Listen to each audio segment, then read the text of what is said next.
Mom, okay, call Grandpa. Remember, your grandfather was a police officer for 35 years. Remember, please, I raised you better. No.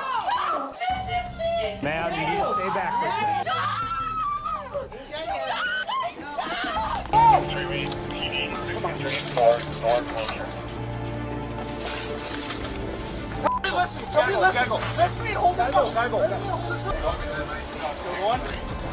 He was just crying. Everything starts with a call to Grandpa, whose 35-year career as a cop is a big deal, emphasizing the respect for authority and good upbringing. Just when you thought it was a family reunion, it takes a sharp turn. Brace for it. Mom, okay, call Grandpa. Remember, your grandfather was a police officer for 35 years. Remember, please, I raised you better. Hello. Have you ever been pulled over for the tint before? I haven't, but she has. This is her vehicle. I've already gotten a ticket. And here we go. A routine traffic stop about car tint begins, with the officer asking if they've been stopped for this before, setting the scene for what seems like a straightforward encounter. But guess what? It's about to get juicier.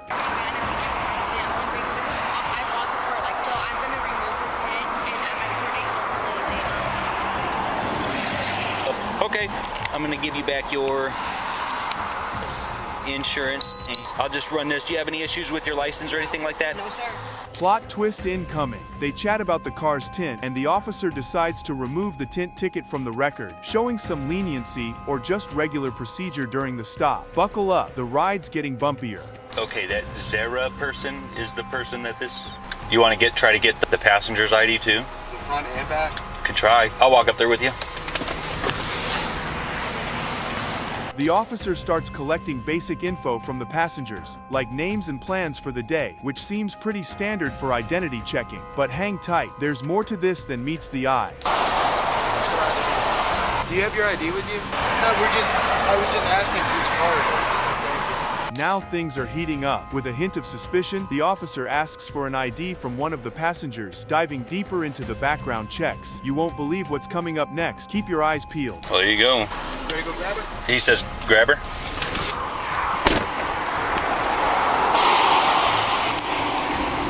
Did that just happen? A female passenger is asked to step out for more questioning, ramping up the suspicion, or maybe just for a more thorough check. The story unfolds with more twists. Stick around, you don't want to miss this. Hey, Miss Percy, can you jump out for me, please? What's wrong? Do you have any weapons on you or anything like that? No. What am I being arrested for? Can I be read my rights? Yeah, 2 seconds. Mom, okay, call Grandpa. Wait, it gets wilder. A bombshell drops about a shooting at an apartment complex, and the female passenger is identified as a suspect, cranking up the stakes. The plot thickens. Can you guess what happens next? Basically, there was... 21's gallons. And you were identified as the... Well, that's beyond me. They've done investigating it every day. They have video. So you want your phone?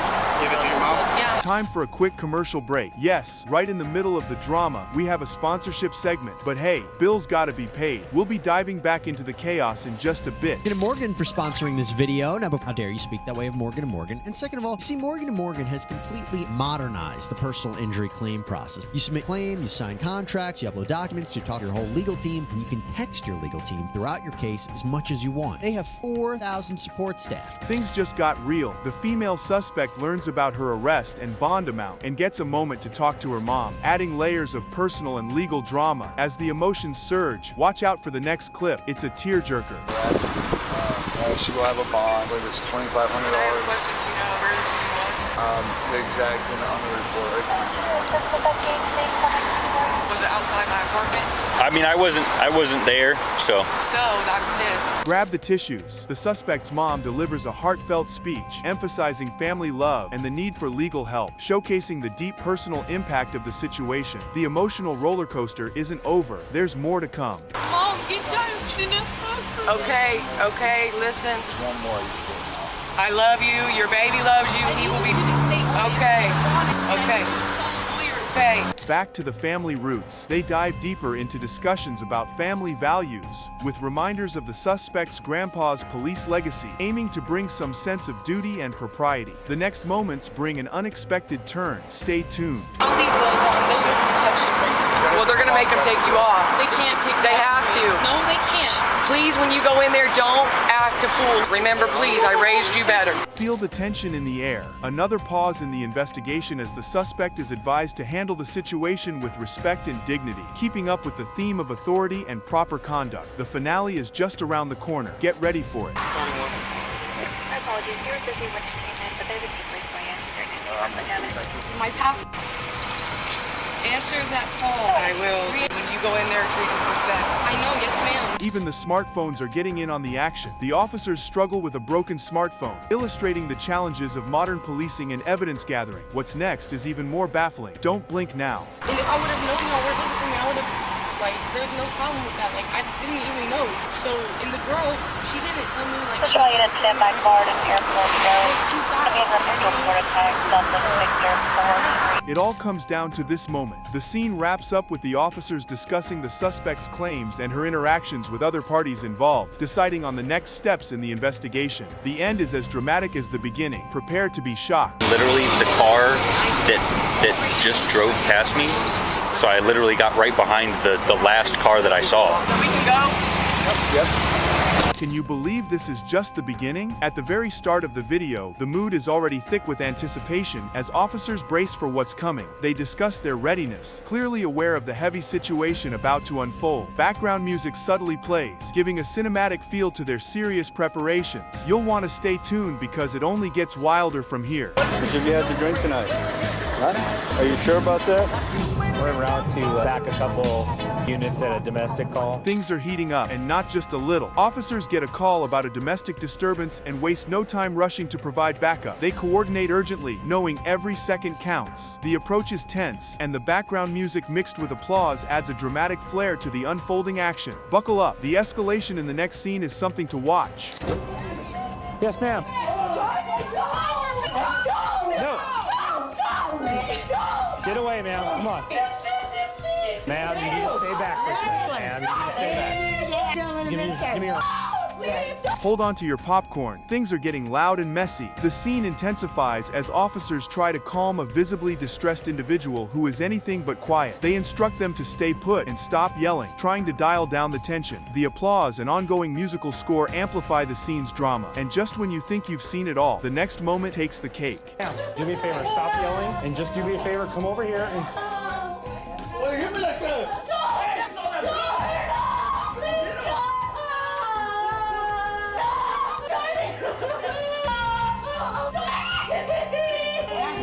Did that just happen? Wow. At this critical juncture, one person is complaining about bleeding after a physical altercation, raising the stakes of the dispute. As they question the officer's actions and perceptions, the complexity and heated nature of the situation become evident. Dramatic music underscores the tense atmosphere. Strap in, because the next scene delivers even more fireworks. Oh, they ain't supposed to be bleeding like that, eh? That's police brutality. Why are you looking at me like this? I got her handcuffed already, so... Come here. I got this arm, Sarge. Get the other one. I got this one. You grab my hand. As if it couldn't get any more heated, emotions boil over as insults fly thick and fast between the involved parties. Officers are pushed to their limits trying to maintain control and ensure everyone's safe. The raw emotions and tough job facing law enforcement in such volatile situations are starkly displayed. The intensity continues to ramp up, leading to even more jaw-dropping moments shortly. I'm a bitch, you're a bitch. You guys are doing it right. Mom! Take care of her. They're not double. Bring your knees to your chest, okay? I'm gonna roll you on your knees, okay? So it's easier to get up, all right? You won't believe the words flying around in this one. The argument intensifies as someone refuses to sit down, challenging the officers on their conduct and fairness. This exchange highlights the difficulties officers face in securing compliance in tense situations. Accusations and grievances are aired, revealing deep-seated issues at play. And guess what? The drama isn't over. There's more to come. And then you got hit while you just stepped in between them? it up. I'm sorry, that's my So daughter. it wasn't an intention to hit you, or you just happened to... Well, I want to break him up. Well, I don't know why you did this to me. I told you to put your hands on your back. I did. We're not going to argue about this right now. I command your rights. Well, I don't know why you did this behind my back. Look at my nose. So they're both going? Yes. So they'll be... As the night unfolds, things take a procedural turn. Discussions about legal repercussions and sobriety checks begin as officers address potential substance use, adding complexity to the night's events. They talk logistics, from detention to sobering up, outlining what comes next for those involved. Keep your eyes peeled. The upcoming twist is a real doozy. That's why I was asking if you're going to be okay. Well, you flinch your butt. You're hiding something in your pants. How much weed you got in your butt? 735. We're gonna go ahead and... You might want to sit down for this next bit. During a routine traffic stop, suspicions about marijuana use turn the heat up a notch. The officer probes the driver about recent drug consumption, entering a subplot of roadside drug enforcement. The tension is palpable as the officer demands honesty and compliance. Up next, things take a turn you definitely won't see coming. Turn around, put your hands on the car for me. Well, you flinching your butt. US 1 in front Spread them of wider. Medical Center. You're hiding something in your pants. Lean up against the car right now. You want to try this again? Pretty kind of odd here that for some reason you're all kind of tensed up for no reason. Man, I got weed in my butt. You got weed in your butt. All right, put your hands behind your back. Just when you think it can't get more intense, surprise, it does. The discovery of drugs hidden on an individual amps up the stakes, leading to a serious conversation about possible charges. This interaction underscores the severity of drug offenses and the weight of the consequences. The candid back and forth between the officer and the suspect marks a crucial point in the encounter. Don't go anywhere. The resolution is unexpected and quite telling. You know that dope was in his butt, and you couldn't smell it in the car? I smoke cigarettes, so of course it's going to have to smell. There's a large difference between the smell of cigarette and marijuana. Ending on a note you might not expect, this last segment brings a twist. The episode wraps up with the officer showing leniency, acknowledging the suspect's honesty, and opting to reduce the charges, closing out this intense episode with a lesson on consequences and the possibility of redemption. But don't relax just yet. The next episode promises new challenges and unexpected surprises, keeping you on your toes. Feel me? You think I've been fair with you tonight? Not taking him to jail and charging him with light felony. Have you learned anything tonight? Buckle up for this one. The body cam footage kicks off with a jaw-dropping view of the crime scene. A Wisconsin woman, Morgan Lund, has gone on a stabbing spree, attacking her boyfriend 19 times with scissors while he slept. The video shows the bloody aftermath, laying out the gravity of the incident in stark detail. You won't believe what happens next. Body cam video shows the bloody crime scene that who's now in prison for stabbing her ex-boyfriend 12 times with scissors. 22-year-old Morgan intends in November for stabbing her ex and the father of her child 19 times while he was sleeping on the couch. Brace yourself for more mayhem. We discover the perpetrator is Morgan Lund, a 22-year-old now behind bars. She was sentenced last November for brutally attacking her ex-boyfriend, the father of her child, capturing a chilling moment of personal and legal turmoil. The scene's severity is palpable, setting the stage for even more chaos to unfold, and the plot thickens. When officers arrive, they find the victim in a dire state, sprawled on the couch and pleading for help.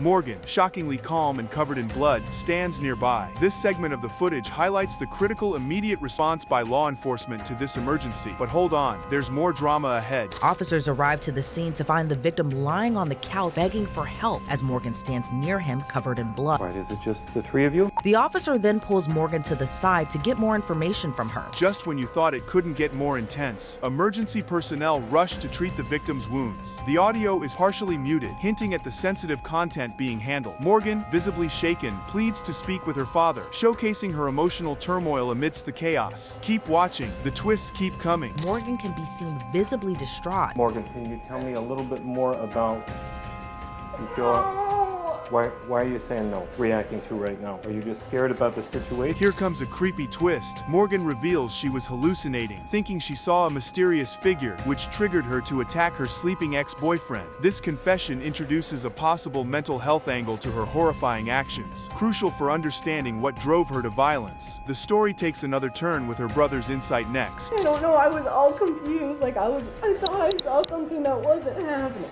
Shortly after, another officer takes photos of Morgan, whose hands appear to be covered in blood, where Morgan explains she had been suffering from hallucinations, adding she had an out-of-body experience during the incident.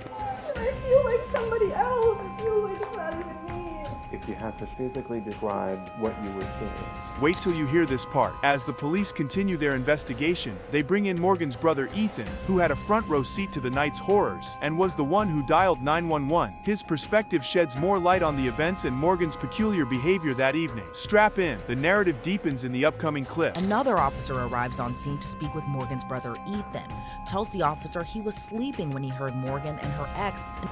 I thought they were just fighting like normal, and it starts getting loud. What the hell? Was he screaming back at her? You might need a moment to digest this. Ethan discusses Morgan's mental state, suggesting her postpartum depression significantly altered her behavior. This revelation is key, linking her mental health directly to her violent outbreak, offering a layered view of her psychological battle. Just when you think you've heard it all, the backstory enriches. Are they physical a lot? No, just verbal arguments a lot. Ethan says he never saw the actual stabbing, only the aftermath. You got all this splatter? It's on a kid toy over here too. She's under arrest, and you have to take her to the police station. Tearfully pleads with officers, asking what will happen. This segment really ties things together. We dive deeper into Morgan and her ex-boyfriend's rocky relationship, learning from Ethan that trouble was not unusual for them, though physical fights were rare. This discussion paints a fuller picture of the volatile relationship backdrop against which the stabbing occurred. The crescendo of this tragic tale is just around the corner. So they basically broken up, but they're together at that house because. And how long has that been going on? That they've basically broken up and decided they're going their separate ways. And while Ethan says he saw some Morgan's hand when she attacked her boyfriend, I couldn't narrow down what the weapon was. Here's the grand finale. The video wraps up with Morgan being informed by an officer that her father secured a lawyer for her. She's then handcuffed and charged, marking the legal culmination of the documented events. This closing segment is as shocking as the opening, bringing full circle the dramatic and tragic events that unfolded. You'll want to stick around for the last bits of dialogue. They're heart-wrenching. She was ultimately arrested for the violent slashing, charged with attempted first-degree intentional homicide. According to court documents, Morgan's ex-boyfriend, who survived the incident, even threatening him in the past. He said he didn't know why she stabbed. A police officer communicates urgently over the radio that a building with the code 707 is completely engulfed in flames, making it impossible to enter. Almost immediately, he receives information that there's a 3-year-old child trapped in a back bedroom, heightening the urgency of the situation. 707 is fully engulfed. I can't get in. There's a 3-year-old in the back bedroom. Information about a child. You tell me what reports. The officer arrives at the location of the trapped child, attempting to gain entry by breaking a window. He calls out, trying to communicate with anyone inside, but receives no response, only the chaos of the scene. Back bedroom. I tried to smash out the window. You good? No. Hey, kid, are you in here? Hello? 3 PD 634 North Closure. Dramatic moments unfold as the officer, now inside, calls out loudly for anyone present. He inquires about the child's name, seeking to establish a personal connection to encourage the child to respond. The tension is palpable as the background music intensifies. Anyone in there, buddy? Come on, man! Come on, man! What's the kid's name? What's the kid's name? MJ! Michael! Hey, back up! Get out of here! Back up! A critical moment occurs when the officer finally locates MJ and reassures him, quickly moving him towards safety. The officer's relief is evident when he confirms with his team that MJ is safe and asks them to back up to give them space. MJ! Hey! You're right here,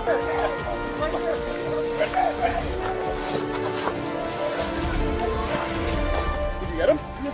Once MJ is secured, the focus briefly shifts to coordinating the child's exit from the building. The officer asks if MJ is all right and instructs him to come closer, a testament to the chaotic yet controlled rescue operation. Think about that. Somebody give me some light. Go for it. Watch out. Break it. Buddy, watch out. He's right. Let's me hold it. Let's do it now. Come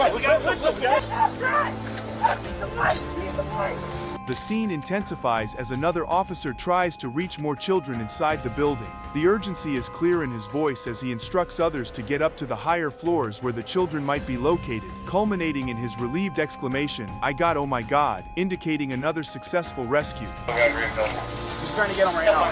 16 as well. Get up there, Hawk. Get up there.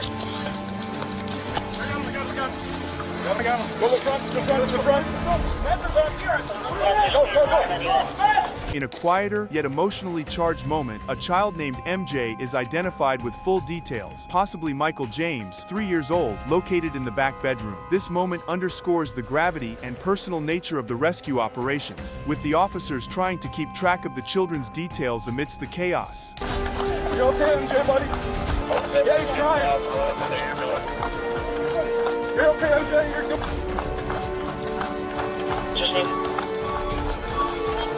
Stop!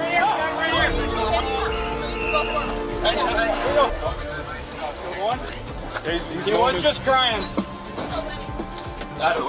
His name's MJ, Michael James or something like that. 3 years old. As the rescue operation continues, a heartfelt reunion occurs when a baby is safely handed over to their mother. The officer encourages the mother to quickly move to safety, highlighting the ongoing danger even amidst successful rescues. Okay, and that's it, baby. Come on, mama. Come on, mama. She was okay. She was. At least we go to police. Come on, baby. Come on, mama.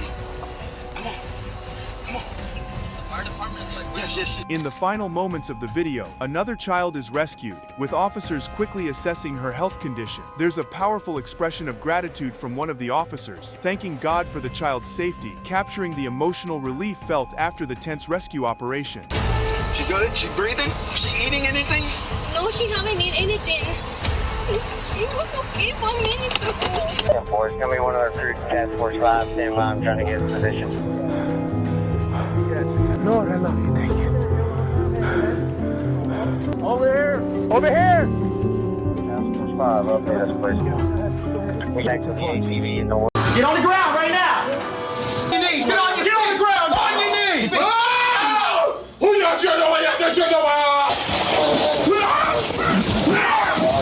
Hi there. How you doing, sir? Good. How are you? Good. My name's Officer Winters with the. You ready? Yep.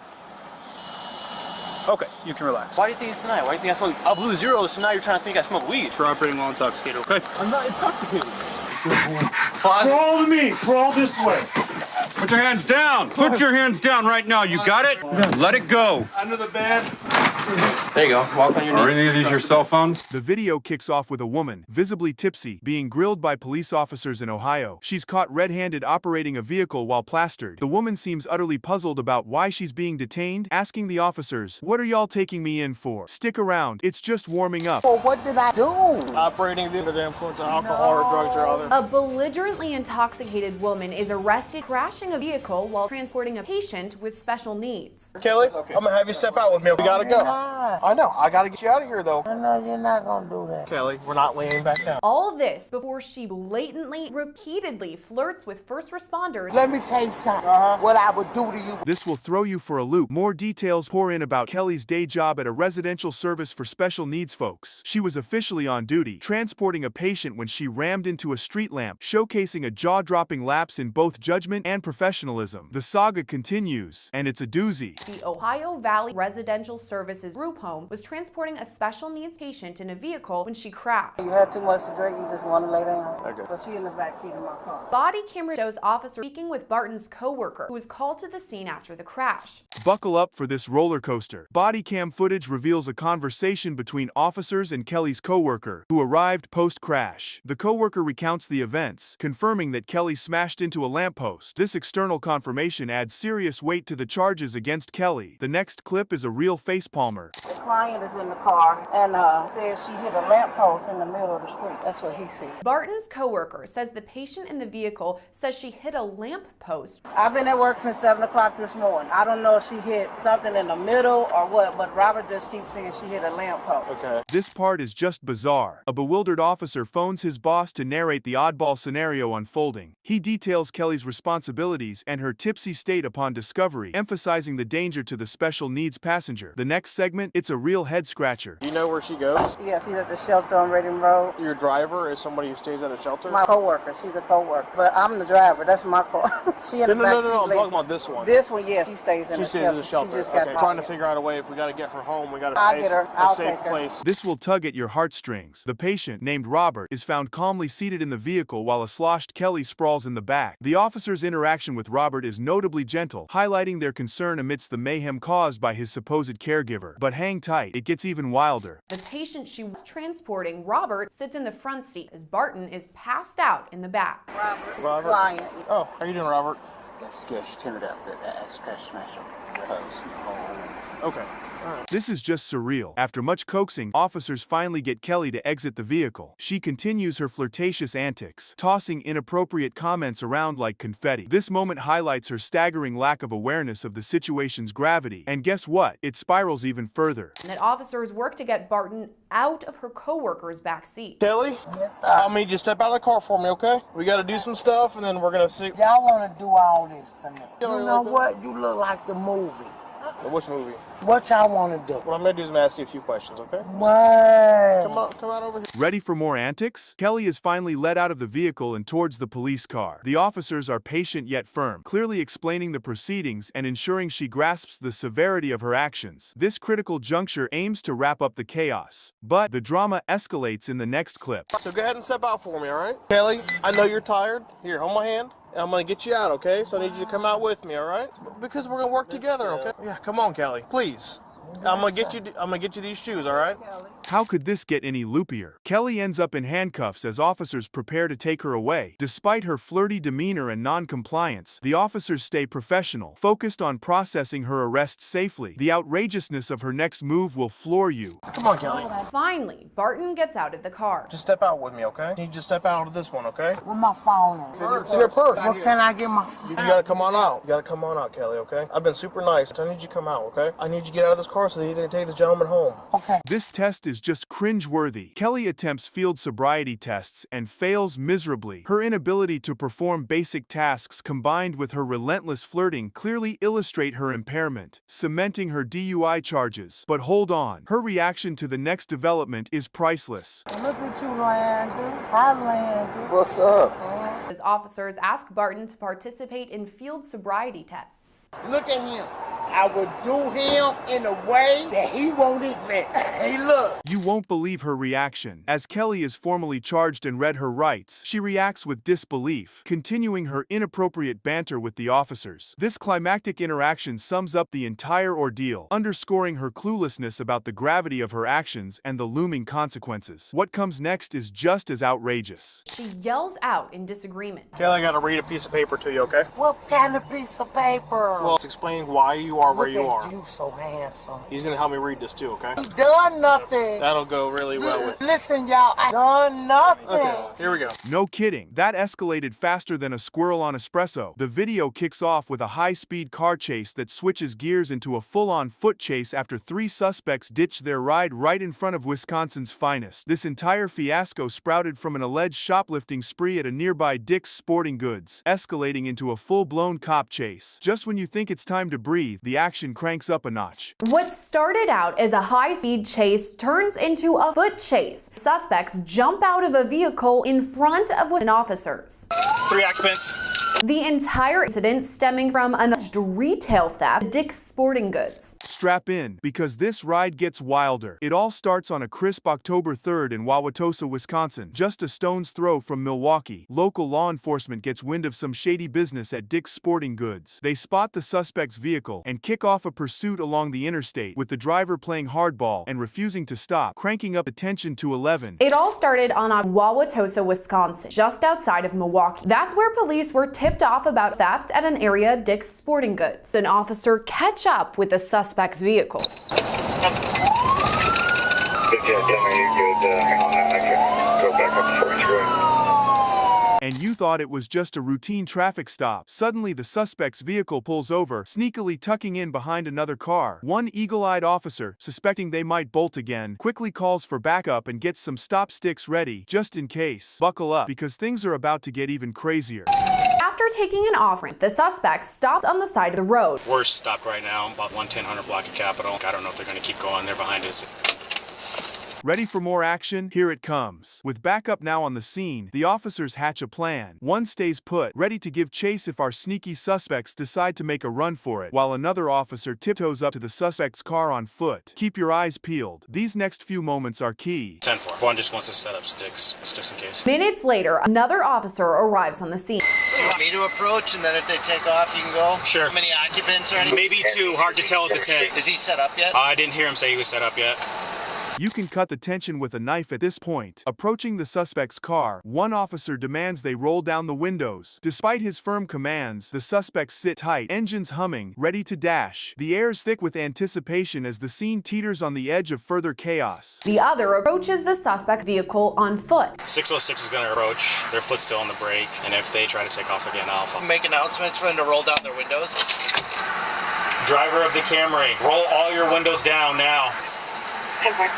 Driver of the... It's like watching a suspense thriller, but live. The officers keep the lines open, staying on their toes as they deal with the non-compliant suspects, who seem to be plotting their next move. The strategically placed stop sticks are a silent threat lurking just out of sight. Just when you think it's calm, the storm brews anew. 146. Zach, we're not getting compliance with the driver to roll the windows down. Foot still on the brake. As officers remain ready for the suspect to speed off. 146 to 606. I just saw the front wheels move. You want to grab my sticks and try and slide them under the car? Yeah. On driver's side, in case they try and take off? Another officer brings out stop sticks. Grab your popcorn, because this is about to go full blockbuster. In a flash, the driver slams the car into reverse, attempting a daring escape. The police spring into action, unleashing another heart-pounding car chase as the suspects zigzag through traffic, barely giving the cops a moment to blink. You'll want to see how this pans out. That the driver throws the car in reverse and starts to take off. The officer behind the car is still ready for a chase, speeds off after the suspect's car. Reverse! 146 vehicle's taking off again. The suspect weaves in and out of traffic. And 146 vehicle's taking off again. Just when you think they're running out of steam, the chase hits a fever pitch as the suspect's car accelerates to 90-mile-per-hour, blazing through a red light. But then, plot twist, smoke begins billowing from the car, and a tire gives way. The suspects make a break for it on foot, leaving their smoking ride behind. Stay tuned, the chase is far from over. The suspect even tops 90 miles per hour and runs a red light. 146, Crown Capital approaching 9th red light. Car starts smoking and appears to have lost a tire. That multiple suspects hop out and sprint away. Can you believe this chase? On foot now, the cops spread out, hunting down the suspects who've decided to make a desperate dash for freedom. One gets nabbed near a garbage can, thanks to the keen nose of a police canine, while the others scatter into the neighborhood. The climax is near, and you won't want to miss it. And foot bail, 3 occupants. Dash camera video shows the officer rush from his squad and call for the remaining suspect to get down. Well, I got one occupant down on the ground. That's when the chase continues on foot. Catch your breath, because here's the wrap-up. The apprehended suspect, now identified as Dariana Anderson, isn't exactly chatty with the cops. Despite the mayhem, officers manage to cuff her and escort her to a squad car without any more drama. As they wrap up, there's a sense of relief, but you just know there's more to the story. When asked, Anderson doesn't tell the officers her name and instead just asks for water. What's your name? What's your name? Can I get some water? Okay, I just want to make sure. I see that the top was ripped. You get bit by the dog at all? Anywhere? No? Okay. I just want some. Okay, we'll take care of that in just a second. You didn't get bit. That was already there. My knees is hurting. Of course. All right. Can you believe this just popped off? Tavan Galanakis, a 19-year-old college athlete, gets the bombshell dropped on him by a police officer that he's being arrested for operating a vehicle while intoxicated. This is all going down despite his adamant protests of sobriety. You'll want to stick around to see how this escalates. I'm placed under arrest for operating while intoxicated, okay? I'm not intoxicated. An Iowa teenager is suing his hometown, where he says he was arrested for an OWI while he was completely sober. You know, when he accused me of being drunk, that's when I got really confident because I knew it was going to go one way and it was going to go my way. And here's where it gets spicy. The saga kicks off as Galanakis, a fresh-faced freshman at William Penn University and a promising wide receiver for the school's football team, heads back to his hometown of Newton, Iowa. He spills the beans about just watching football with buddies and having to use his high beams because one of his headlights went kaput during a particularly dark and stormy night. Brace yourself, the plot thickens in the next scene. But on the weekend of August 28th last year, he was about an hour north in his hometown of Iowa. Yeah, so I was coming home from one of my friends. We were just watching some football. I looked around like it was 11:30 if I can remember right. And I had a headlight out. Next up, things start to heat up. Officer Nathan Winters swoops in during the traffic stop for using bright headlights within city limits, a big no-no. He schools Galanakis on the local headlight etiquette while Taven does his best to smooth things over by handing over his license and registration. But hold tight, the ride's about to get bumpier. Galanakis says one of his headlights was out, so he put on his bright limits. Newton police officer Nathan Winters pulled him over. Hi there. How you doing, sir? Good, how are you? Good. My name's Officer Winters with the police department. The reason I pulled you over is because you have your bright lights on. But I have a headlight out, so I just keep my brights on. Okay, well that's not legal. This is where the drama ramps up a notch. After being flagged down, Galanakis senses a shift in the atmosphere as Officer Winters starts getting all bristly and immediately grills him about any boozy breath. Taven denies any drinking, trying to keep cool under pressure. Watch closely. The situation's about to bubble over. So then once he pulled me over, he began to be really hostile. And I could tell by the way, like right when he got to my window, just asking me if I had anything to drink right away. So it was just one of those things I was like, it's gonna be like that. So, you know, I try to keep my calm, keep my cool. Where are you coming from? Out. Okay. Anything to drink over there? Diving deeper into the drama, Galanakis is asked to step out and park his chewing gum on the dashboard. A quirky request, right? The officer then prods about weapons or drugs, and Galanakis assures him he's clean. Trust me, you'll want to see how this tension unfolds. After that, he's asked to get out of the vehicle. All right, that'll work. I'm gonna have you hop out with me, okay? Or on or off. Do me a favor, put your gum on your dash there. Officer Winters then asks Galanakis whether he has any weapons or drugs on him. Hold the phone, because things just took a turn for the awkward. Galanakis gets asked again about his drinking habits and accidentally drops a line that sounds, well, let's just say, easily misunderstood. He clarifies it was about taking the breathalyzer, not anything untoward. The reaction is priceless. Don't miss what comes next. How much have you had to drink tonight? None. I had nothing to drink. Okay. Why would your eyes be watery and bloodshot? Well, I told him that. I said, hey, blow me. And then he turned it into something sexual right after that, so. Just when you think it couldn't get more intense, it does. Galanakis pushes for a breathalyzer to prove his sobriety, but Officer Winters insists on some roadside gymnastics first. Despite Taven's attempts to follow the dance steps, he's critiqued for not acing the routine. You won't believe how this plays out. Doing all these damn tests, let's blow. Let's get to business. But first, Officer Winters asks Galanakis to perform a field sobriety tests. Can you see my finger clearly? Yes, sir. Okay. Yep. Okay. I know the drill.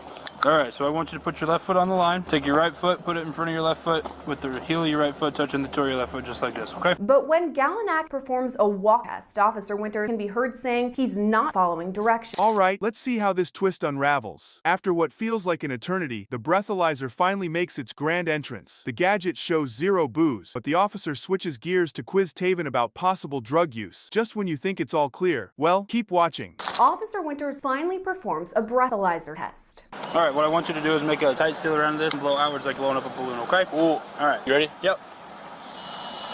Okay, you can relax. So I'm going to read you Miranda. Right now you have the right to remain silent. Anything you say can and will be used against you in a court of law. As if the plot couldn't thicken any further. Spoiler alert, it does. Despite blowing a solid 0, Officer Winters can't shake the notion that Galanakis might still be flying high on something other than life. He sticks to his guns about impairment signs, but the real kicker is just around the corner. I do not remember that. Tonight? Okay, well I think it's tonight. I've had no weed tonight.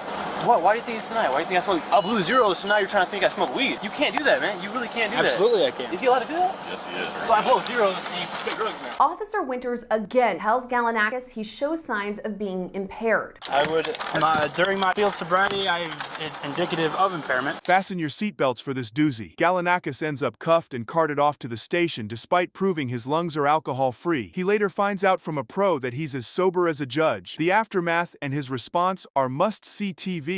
For operating while intoxicated, okay? I'm not intoxicated. Sir, I'm not intoxicated. I blew 0. So I ended up getting put in cuffs because I blew 0s, and I get taken back to the department, and at that point, you know, it's real life. It's not a prank. Galanakis is taken to the Newton Police Department where he continues to maintain his sobriety. For our grand finale, Taven takes to social media, turning his nightmarish ordeal into a viral sensation, sparking major chit-chat in his hometown about similar police encounters. Fueled by the court of public opinion, he files a lawsuit against the Newton PD for playing fast and loose with his civil rights. You just can't make this stuff up. Stay tuned to see how this community reacts to the unfolding drama. I really started getting inboxes on Facebook, Instagram, and all of that, not from lawyers, but from people that wanted me to talk to their lawyers. So it was just like maybe the lawyer's family members. Galanakis filed a lawsuit in U.S. District Court for the Southern District of Iowa against the city of Newton and the police department. The court documents allege Galanakis' civil rights were violated and that the department is guilty of false arrest. Dispatched to a restaurant where a man is reportedly acting violently, officers discuss the situation briefly, highlighting the urgency as they approach the venue. Just watch how the tension builds next. Come on.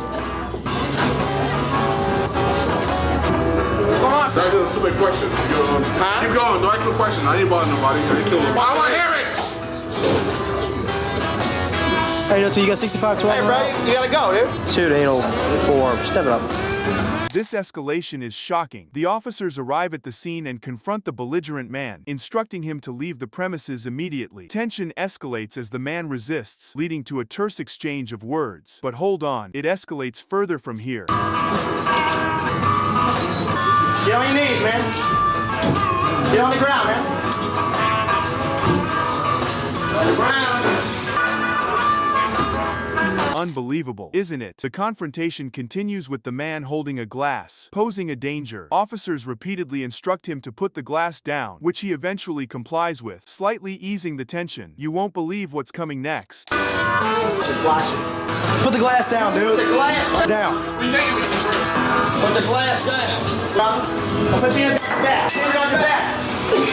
Get on the ground right now. That turn of events was unexpected. As the man is escorted to the police vehicle, he questions where he is being taken, indicating confusion and a lack of cooperation. The officers continue to manage the situation carefully, leading him away. But there's more to come. Knees now! Down! Come on! Where you taking me to first? Now go. Let's go. On your knees. Well, where? I'm all right. I'll go put that back down. Turn around. Get on your knees now. The stakes just got higher. A physical struggle ensues when the man tries to resist the officers physically. The officers call for him to stop fighting, stressing the need for compliance for his safety and theirs. The next moment is even more gripping. Use your arm down right now. Let go. Quick fight. You got spray? Come on, baby. Quick fight. Wait. Quick fight. My arm's locked on his arm, dude. I got the arm. I got the arm. Go to your feet. Go all the way to your belly. Go on your back. Go all the way to your belly. All the way to your belly. What a revealing discussion. After the altercation, the officers discuss the incident, assessing the man's condition and considering potential charges related to narcotics influence. They plan to transfer him to a hospital for further evaluation. The scene shifts dramatically next. I have no idea. I think it might be. How you doing? I'm alright. That was probably my spot. You got me good. I tried to put it right facing you. I'm sorry, no problem. I know you guys with me. Mike, you got our jacket? Look, I got you. Just walk straight ahead for me, all right?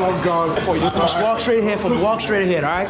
You won't see this coming. A tense moment unfolds as officers finally apprehend the suspect. They issue commands for him to keep his hands visible and comply as they handcuff him, successfully diffusing a potentially dangerous situation. What happens next is even more intense. That confrontation was intense. Keep those hands. Keep those hands. Crawl to me. Crawl this way. Put your hands down. Put your hands down right now. You got it? Let it go. Under the bed. Over. Following the arrest, officers discuss the legal implications for the suspect, including charges of evading an officer and potential burglary, highlighting the severity of his crimes. Brace yourself for the next update. There you go. Walk on your knees. Are any of these your cell phones? All right. Thank you for finally coming forward. When I started to get this sense that you didn't want to let me in your house, and that's why I started talking about it. There'd be a guy with a gun inside. I had a really good suspicion that he was in there. How were you feeling at that time when he was in there? Petrified. I mean, did he threaten you guys in any way? Or? He said you better be quiet. This outcome is staggering. The captured suspect, now identified as Andrew, faces potential parole violation and additional charges. Officers outline the legal consequences he may face, emphasizing the gravity gravity of his offenses. The drama escalates in the following moments. All right, Andrew. He's an active parolee right now. He's probably going to be violated for his parole status. He's got an active domestic violence charge against him at this point.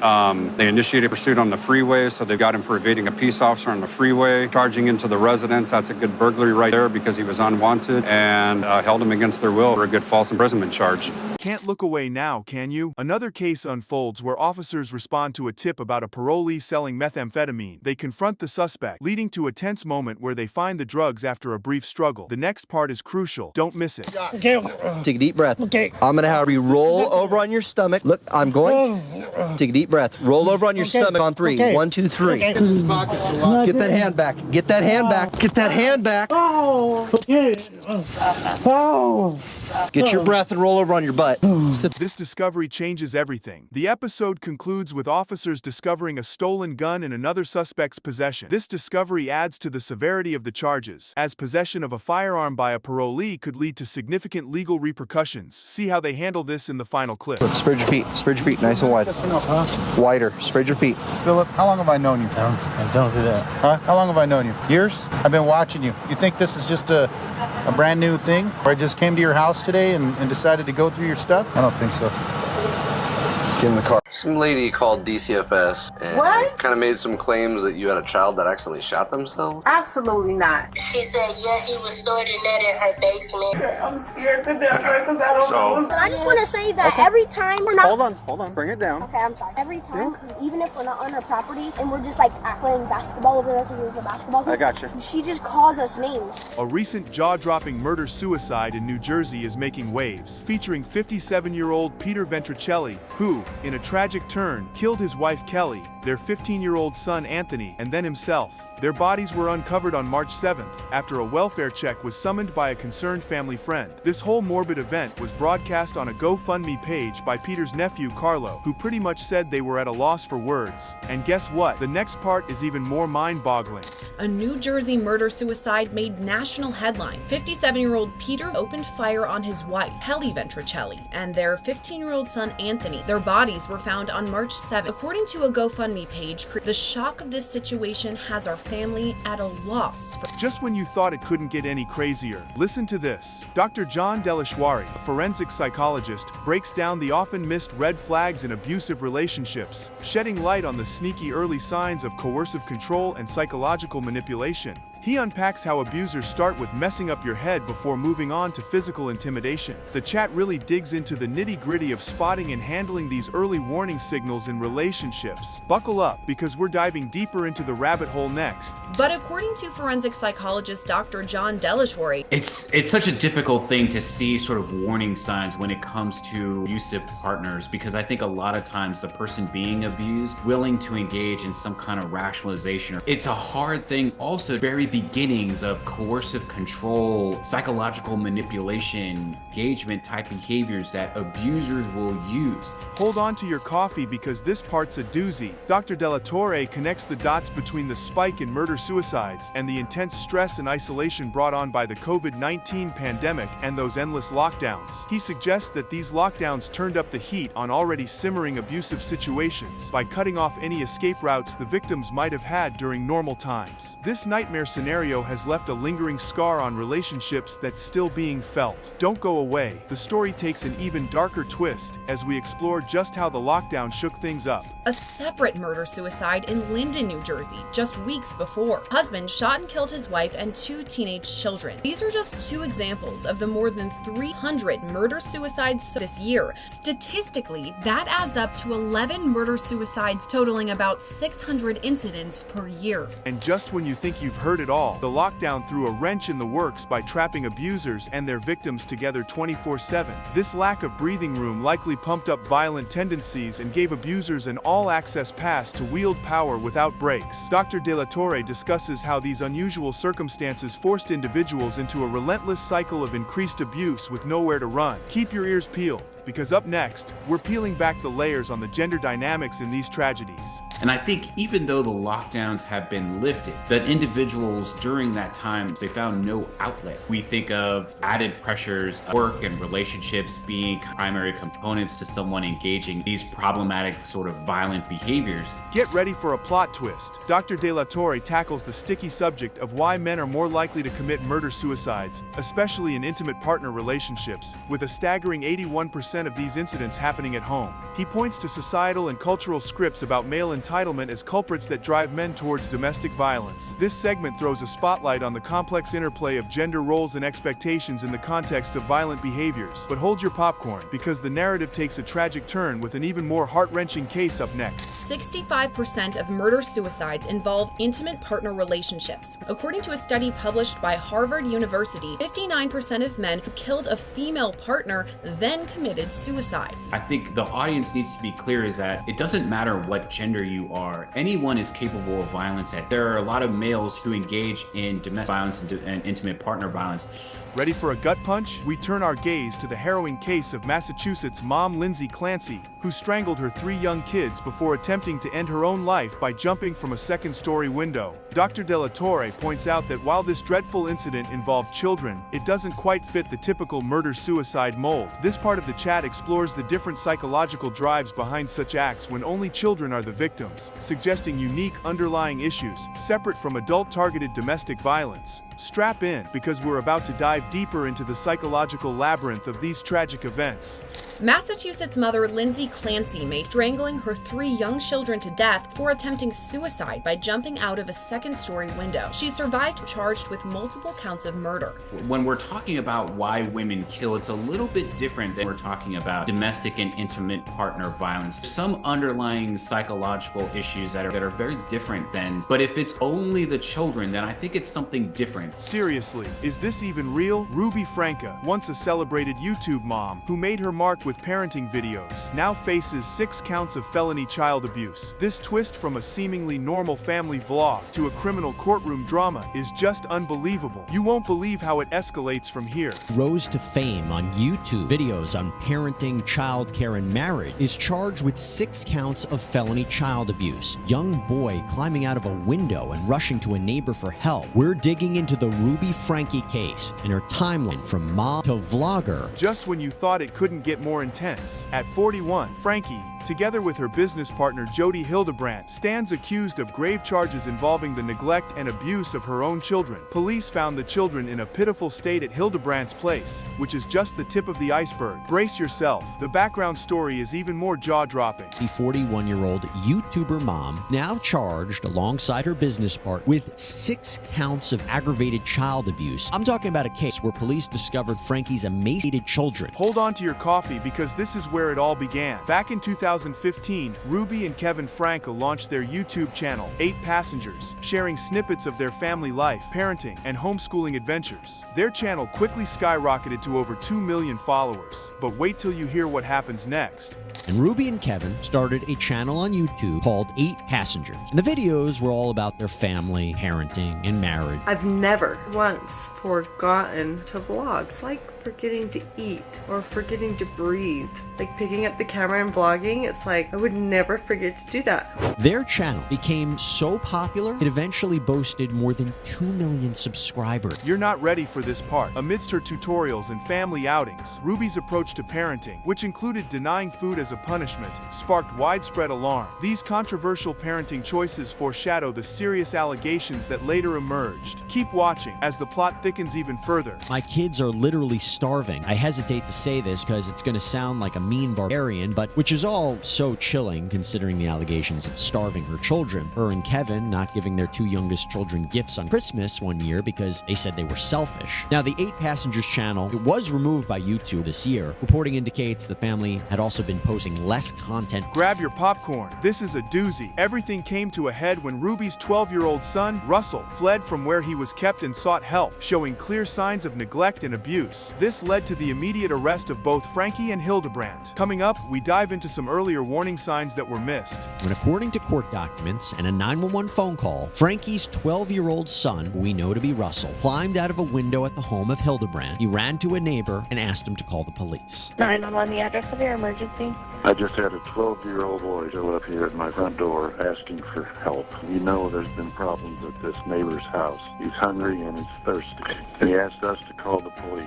This will make you shake your head in disbelief. Back in 2020, Child Protective Services were called to the Frankie residence after a wave of online concerns hit their radar thanks to a Change.org petition. They found nothing substantial then, but oh boy, hindsight is 2020. You'll want to stick around for what comes next. Well, back in 2020, Child Protective Services went to the Frankie home to investigate thanks to a Change.org brought on by the viewers of her channel and people who were concerned with what they were seeing. So then 15-year-old Chad was sent from Utah to a camp in Arizona. It is a weeks-long wilderness camp for troubled teens. When he got back, he played apparently some pranks on his younger brother Russell. This is where things get even stickier. In April 2022, another red flag was raised when a social worker noticed the Frankie children wandering unsupervised. This prompted more checks by the police, highlighting the ongoing concern for the children's safety. And trust me, it doesn't stop there. A social worker, the Department of Child and Family Services, DCFS, contacted police saying that 2 children were running unsupervised by the family home. Police officer arrived, kids weren't there. The couple's daughter, Shari Frankie, called police. See, Shari basically cut ties with her family after Ruby started working with Jody. But Shari reported that her siblings had been left home alone for days. You might want to sit down for this revelation. In court, Ruby threw a curveball by claiming one of her children had been involved in molesting 20 other kids, including siblings and neighbors. This shocking claim complicates her defense and paints a grimmer picture of the household dynamics. But wait, there's more darkness to uncover. If people knew the amount of years and time spent talking, I want people to understand that. And I want those kids to know that, because I think they thought they were abandoned. Well, now it seems that there is plenty of evidence that behind the scenes of these popular videos, children are now in the care of Child Protective Services, as she claimed that one of her children molested 20 other children, including a sibling, cousins, neighbors. Can you believe what we're hearing? A woman calls the Department of Children and Family Services, DCFS, with bombshell allegations that Sushi Staples had a child who accidentally shot themselves. Staples is captured on body camera completely denying having a son or any knowledge of such an incident. Brace yourselves, because this roller coaster is just getting started. Some lady called DCFS and kind of made some claims that you had a child that accidentally shot themselves. Absolutely not. That's Sushi Staples, caught on body camera, denying she has a son. She's lying. This next part is jaw-dropping, truly. Sushi Staples, a mom from Illinois, is caught on body camera denying the existence of her son, despite the undeniable fact that she's fibbing. The clip sets up the tragic story of her 10-year-old son Zion's death. Buckle up, the drama ramps up next. The entire sad story that includes the death of Staples' 10-year-old son. The case of Sushi Staples and the accidental shooting death of her son Zion, so incredibly sad. Staples is serving a 2-year prison sentence. Things are about to get even spicier. The investigation into Sushi Staples kicked off on July 25, 2023, after police in Rock Island, Illinois received a tip-off from a longtime acquaintance of Staples. This ignited a deep dive into the murky circumstances surrounding the alleged accidental shooting of Zion. And guess what? It only gets more tangled from here. Police received information from a woman who had known Staples for many years. How you been doing and stuff like that, and then I heard her crying a little bit, and I asked her, I said, what's wrong? She just stated to me that Christmas will not be the same again. She then stated to me, I said, why, what happened? You're not going to believe what happens next. We delve into the tragic details. Staples' daughter, Serenity, called her mom to drop the bombshell that Zion was gone. Initially baffled, Staples thought Zion had stepped outside, only to learn from Serenity that he was on the floor, bleeding. Trust me, the story takes an even darker twist just ahead. That he shot himself. At the time, he was 9 years old. I said, what do you mean he shot himself?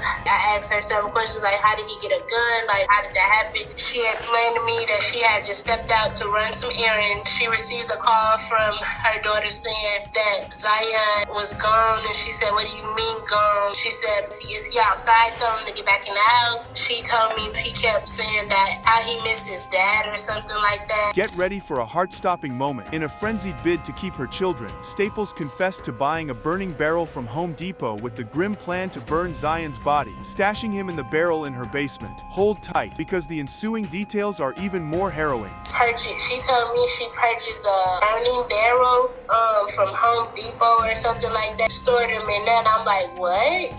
She said, yeah, he was stored in that in her basement. Now, watch as the drama escalates. When police showed up at Staples' home to dig deeper, she put on a full theatrical display, denying any knowledge of the person who reported the incident to DCFS and refuting claims of having a son who had shot himself. Keep your eyes peeled. What comes next is utterly unsettling. You miss Staples? Yes, how can I help you? We got kind of a weird phone call. Mm-hmm. Do you know Latricia? No. No? I don't know anybody out here. Some lady called DCFS and What? kind of made some claims that you had a child that accidentally shot themselves. Absolutely not. It sounds crazy to me too. That's what. I am so sorry about this. My ex-husband, his new girlfriend, this broad is off the chain and filed a police report on her. I have went and put a restraining order on her. Things are heating up now. Staples staunchly refused to let police search her basement without a warrant, fiercely protecting her rights, despite the officers explaining the grave nature of the accusations against her. The confrontation is about to reach a fever pitch in the next segment. I'm sorry, I'm not about to have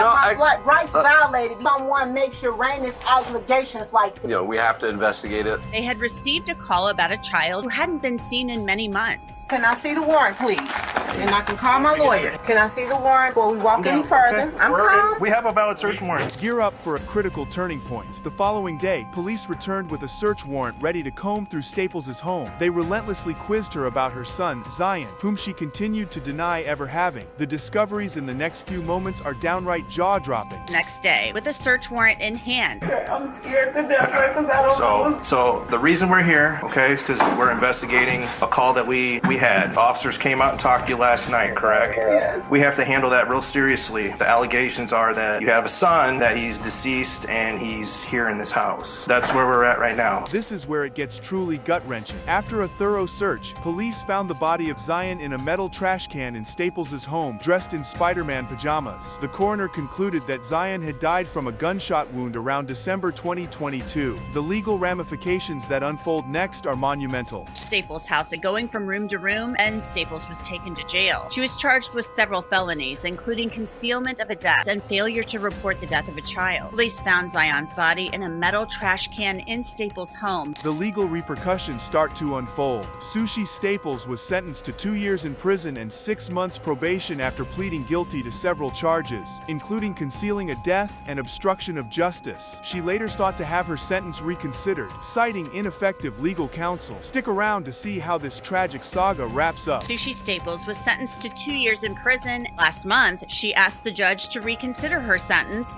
because she is a first-time offender. No decision has been made on her request just yet. She's scheduled to be released from prison in January. And that's it for this edition of Crime Fix. Can you even process this? A Florida woman accused of shooting her neighbor over a trespassing dispute pleads not guilty in court. The trial kicks off with a bang as newly released body camera footage is discussed, shedding light on a year-long neighborhood soap opera. Brace yourself, because the tea is about to spill. Of shooting her neighbor over a trespassing dispute, pleads not guilty in court. Body camera video gives us an inside look at a year-long feud leading up to the shooting. This guy in the next building, there's no trespassing signs. The kids have been out of control. Wait, it gets spicier. 58-year-old Susan Lauren is charged with manslaughter after a heated June 2nd encounter with Ajika Owens in Ocala, Florida. This all started over Owens' kiddos playing tag a tad too close to Lauren's living room. Hang tight, Lauren's about to unload her side of the story. Susan Lauren charged with manslaughter in the June 2nd shooting death of Ajika A.J. Owen. Officials say Lorenz shot at Owens through a locked metal door over a disagreement involving Owens' children playing in an open field, his apartment.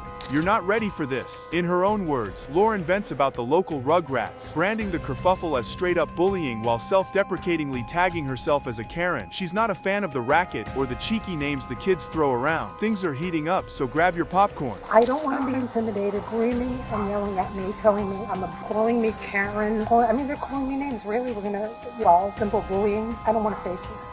Lorenz explains neighborhood children play near her rental apartment. Here's where it gets even crunchier. Lauren lays out her laundry list of woes, including migraines and back pain, all thanks to the symphony of screams from the Playground Battalion. Her mantra? Play somewhere else, please. But wait, there's more chaos to come. They don't have children. I've asked them, please, the kids all live on that side of the street. For some reason, they love to play over here with guys. I understand that. Horrible migraines. I had a very bad cardiac. I need more back surgery. I don't want to do that. I've asked them, please kids away. Other places, they can play.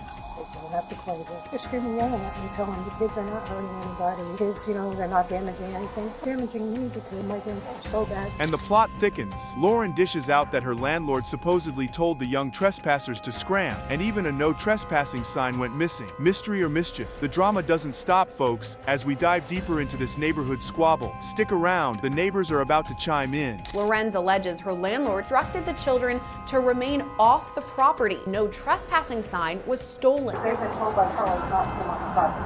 They have told, he said, like I said, they stole the trespass. It wasn't trespassing sign. That's why there's no trespassing. There's no trespassing.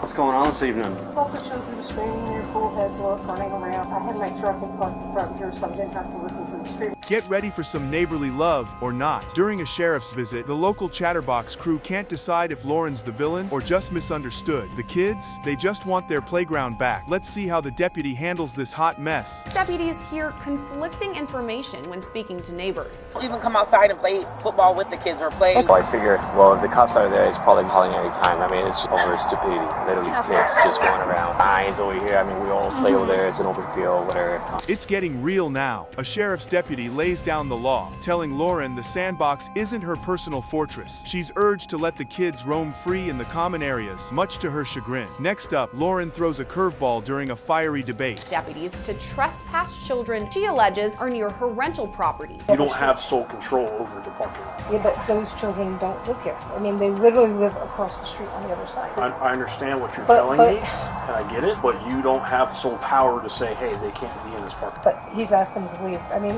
you can call Charles. I'm just telling you, it's trespassing. Civil, it doesn't become criminal until they're real. Things are about to explode. In the heat of an argument, Lauren accuses another neighbor of crashing the pity party. Literally. This just adds fuel to the fire as tensions skyrocket and Lauren finds herself more isolated than ever. Don't go anywhere. The kids are up next. She then accuses him of trespassing. He's just trespassing right now. He's trespassing right now. Came over to come ask us a question. What do you need us to do? What do you want us to do? They can't come on when I'm on the phone. I mean, I can talk to them if I can figure out who they are, but... Because he's screaming all the time, too. Listen up as the mini whistleblowers speak out. First responders get the scoop from the kiddos, who claim Lauren wasn't shy about hurling some choice words their way. It's a fresh twist in this backyard drama, revealing how deep the feud runs. Courtroom showdown incoming. I just want to say that every time we're not... Hold on, bring it down. Okay, I'm sorry. Every time, even if we're not on our property, and we're just like playing basketball over there because there's a basketball hoop, I got you. She just calls us names. Okay. Yeah, like literally, because that's an open spot right there. Yeah. All that is not her property because they all like to play football and stuff. Okay. So he's okay with it, and that's where they mainly are. They're more on his side. Okay. What kind of names is she calling you? It all comes down to this courtroom cliffhanger. Wrapping up this suburban saga, Susan Lauren stands firm in court, pleading not guilty to manslaughter. With a bond set at a cool $150,000 and more courtroom drama on the horizon, this feud is far from over. What's next in this neighborhood novella? Tune in to find out. Back across the street, so I said, I'm sorry, what are you saying to him? And so I go over there. I told her, first of all, it's not on your property. On the site, you don't own this either. You're renting this here just like they rent over there. You can't tell technically if they're not in your personal space, that they can't walk the dog or even throw their football over. Lorenz appeared in court where she pleaded not guilty to the manslaughter charge. Right now, she's being held on more than $150,000 bond.